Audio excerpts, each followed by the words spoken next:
Proyek ini adalah bagian dari mata kuliah dan ada 4 poin utama yang harus saya selesaikan.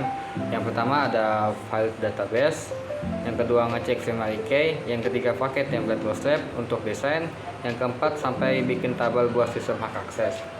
Lanjut ke tugas pertama, masuk ke migration di bagian ke mahasiswa. Di sini ada 17 file yang dimana di bagian pertama data pribadi yang ada ID dengan bersifat unik. Masuk ke bagian NIM, nama lengkap, nama panggilan, jenis kelamin, tempat lahir, tanggal lahir, nomor telepon, email, dan agama. Masuk ke bagian kedua ada data alamat, yang dimana di data alamat ini terdapat alamat, kota, provinsi, dan kode pos. Masuk ke bagian studi kasus, yaitu data akademik, yang dimana di dalamnya terdapat program studi, fakultas, semester, status, aktif, cuti, lulus, ataupun dropout.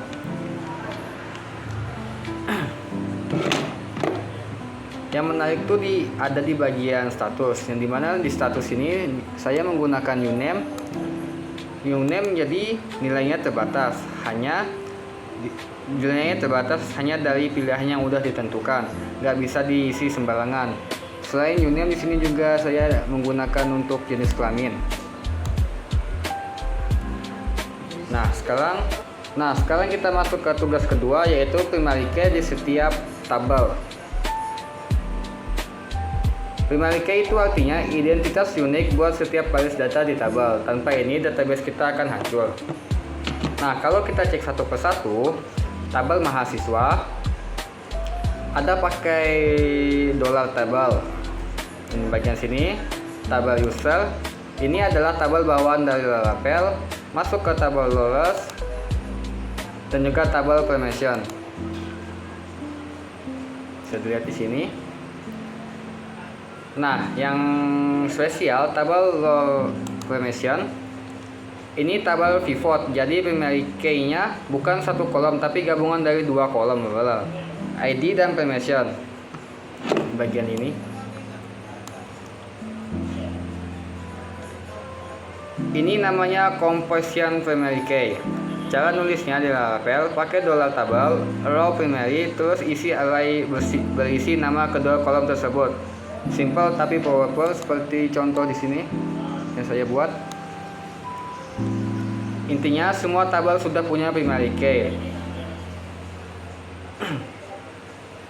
Nah, sekarang kita lanjut di bagian tugas 3, template bootstrap. Di sini saya menggunakan bootstrap dengan versi 5.32 yang diload via CDN. Masuk di halaman login. Di sini untuk halaman login kita menggunakan admin _kampus.com dengan kita login ke dalam. Nah, di tampilannya akan menampilkan data mahasiswa dengan bagian navigasi, siakat, status mahasiswa, dan login sebagai admin. Di dalam bagian bawahnya dapat dilihat data mahasiswa, kelola dan pantau seluruh data mahasiswa yang terdaftar. Dengan total mahasiswa berjumlah 2, aktifnya berjumlah 2, cutinya berjumlah 0, dan lulusnya berjumlah 0. Seperti yang dapat dilihat di sini. Kita akan menggunakan fitur tambah di bagian sini. Dengan dan NIM, jenis kelamin laki-laki, NIM dengan jumlah ini dengan angka 24552011110013. Jenis kelamin laki-laki, nama lengkap Muhammad Syafiq Hussein, nama panggilan Syafiq, tempat lahir Kalwa, tanggal lahir 12/12/2002, agama Islam, nomor telepon 0813 4980 7797. Untuk emailnya sendiri dengan nama syafiq.com dengan alamat Batola Residen, Blok G nomor 17, Kota Banjarmasin, Provinsi Kalimantan Tengah, dengan kode pos 170819. Program studi S1 Informatika, Fakultas Teknik, dengan semester 4 dan status aktif. Kita simpan. Maka akan muncul di sini dengan tambahan yang baru, dan total mahasiswa yang berjumlah 3 dan aktifnya berjumlah 3. Nah, kita coba fitur editnya. Kita coba edit di bagian nama panggilan, kita panggil Bob. Kita update, maka di sini akan terubah menjadi Bob. Kita coba fitur hapusnya, apakah berfungsi?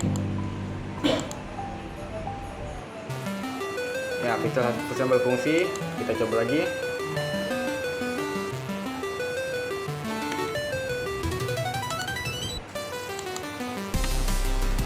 Dan di sini cuma 2 bagi fungsi.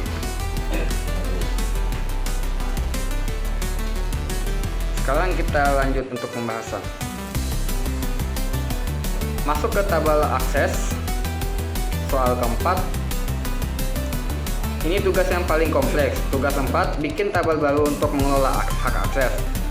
Saya di sini membuat 3 tabel baru yang saling berhubungan. Yuk kita bedah satu persatu. Sekarang kita kembali ke bagian coding di web. Tabel pertama namanya rollers, isinya ada 4. Masuk ke create rollers tabel. Di sini ada ID sebagai primary key, otomatis nama underscore role ini yang paling penting. Di sini kita simpan nama role-nya, misalnya admin, dosen atau mahasiswa. Di bagian sini.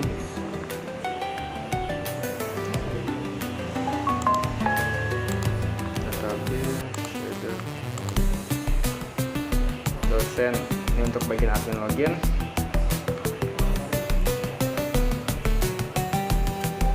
Deskripsi penjelasan singkat tentang lulusnya itu ngapain. Nilainya boleh kosong, maknanya adalah null.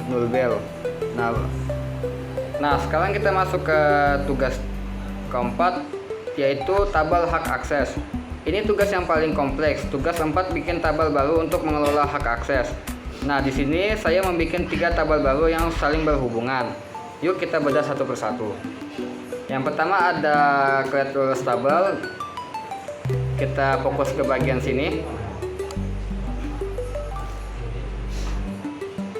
Isinya ada 4 file, yang dimana ada ID, nama role, deskripsi yang menggunakan null label, dan timestamp. Masuk ke tabel kedua, yaitu create permission table. Tabel kedua namanya permission, strukturnya mirip tabel rollers, ID dan primary key, kurang lebih sama.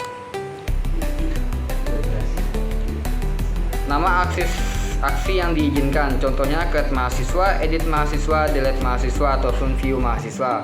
Akses yang diizinkan itu maksudnya adalah akses yang bisa dimodifikasi untuk admin. Kita lanjut ke tabel ketiga, ada role permission.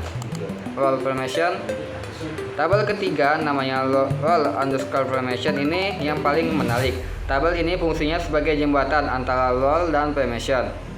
Bayangkan begini, role admin boleh create mahasiswa, tapi role dosen nggak boleh. Nah, itu aturan itu disimpan di sini. File-nya ada 2, role ID yang merepresentasikan tabel rollers dan permission ID yang merepresentasikan tabel permission. Kedua file ini sekaligus jadi composition primary key. Artinya satu kombinasi role dan permission nggak bisa diduplikat ataupun digandakan. Dan adanya on delete caset di sini. Artinya kalau role atau permission dihapus, data di tabel pivot ini ikut terhapus otomatis. Jadi nggak ada data sampah yang tertinggal. Inilah sistem role permission atau RBAC, Role Basic Access Control. Ini standar industri untuk mengatur siapa boleh ngapain di dalam aplikasi tersebut.